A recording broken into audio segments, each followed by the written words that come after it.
नमस्कार दोस्तों, welcome to us astrology. मैं नीतू सिंह। दोस्तों, इस वीडियो में आज हम चर्चा करेंगे एकादशी व्रत या एकादशी पर हम ऐसे कौन से उपाय करें जिसको करने से भगवान विष्णु को हम प्रसन्न कर सकते हैं। एकादशी का व्रत करना बहुत ही शुभ माना जाता है। इस व्रत को करने से भगवान विष्णु की प्राप्ति होती है। श्री हरि इससे बहुत प्रसन्न होते हैं। एकादशी के व्रत को करने से पाप, दुख, रोग और कष्ट आदि सभी नष्ट हो जाते हैं।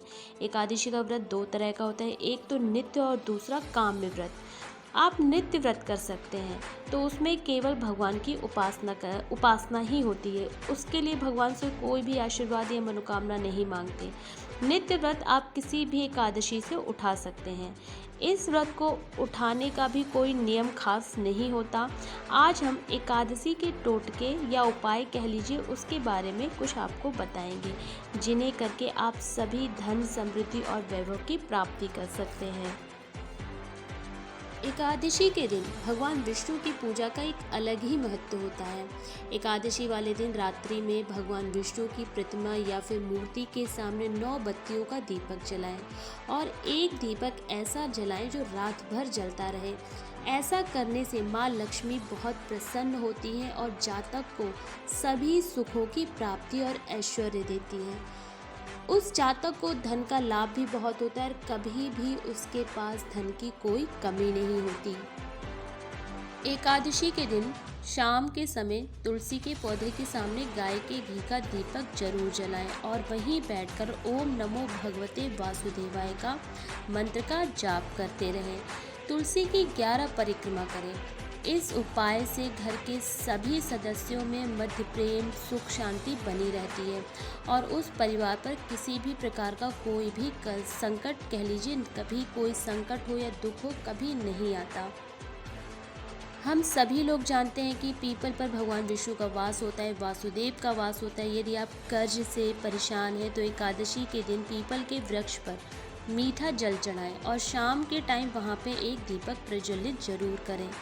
इस उपाय से शीघ्र ही आप लोगों के ऊपर जो भी कर्ज होगा उससे आपको मुक्ति मिलेगी और काम में सफलता अवश्य प्राप्त होगी। ये बहुत ही चमत्कारी टोटका है।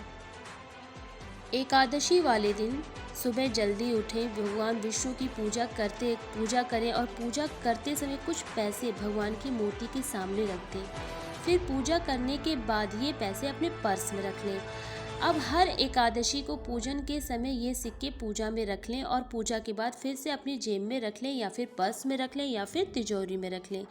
इस उपाय को करने से आप लोगों के पास कभी भी पैसे की तंगी नहीं रहेगी। एकादशी के दिन भगवान विष्णु के मंदिर में एक नारियल, थोड़े से बादाम जरूर चढ़ाएं। इस उपाय से जीवन में आर्थिक लाभ की प्राप्ति होती है और कार्यों में जो बाधा आ रही है वो बाधाएं खुद ब खुद दूर होती चली जाती हैं। एकादशी वाले दिन भगवान विष्णु को आप खीर का भोग लगाएं। अगर आपसे हो सके तो विष्णु सहस्त्र नाम का पाठ करें। वहाँ बैठ के विष्णु भगवान की मूर्ति के सामने बैठ के विष्णु जी के मंत्रों का जप करें। ओम नमो भगवते वासुदेवाय, जो भी मंत्र आपको इजी लगे, भगवान के सामने बैठ के कम से कम 108 बार उनके नामों की माला जरूर जपें। तो दोस्तों, ये थे छोटे छोटे से उपाय एकादशी वाले दिन करने से जिसे हम करके अपने घर में सुख, समृद्धि, बहुत सारी बाधाओं को दूर कर सकते हैं, अपनी ज़िंदगी को खुशहाल बना सकते हैं। तो अगर आपको मेरी वीडियो पसंद आई, वीडियो लाइक करें, शेयर करें। मुझसे जुड़ने के लिए मेरे चैनल को सब्सक्राइब करें। फिर मिलेंगे। जय माता दी।